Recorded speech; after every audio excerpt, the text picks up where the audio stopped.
umaga again to all my beloved friends. So ngayon, create tayo ng ituturo ko sa inyo na Italiano na basic lang mga kalalabs ko.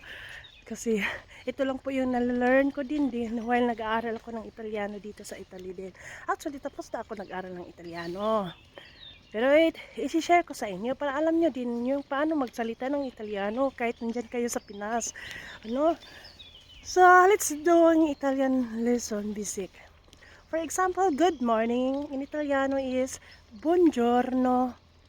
Good afternoon in Italiano is buon pomeriggio. Good evening, buonasera. Buonasera. Then, mingon kag happy weekend. Buon weekend. Buon weekend. And then, what else? Pero normally mga kalalabs, yung mga tao dito hindi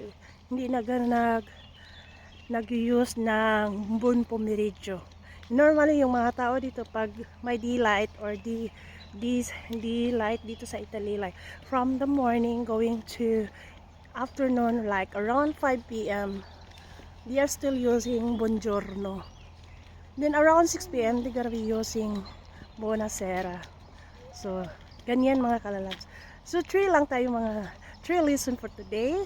Once again, buongiorno, good morning, good afternoon, buon pomeriggio, good evening, buonasera, buonasera.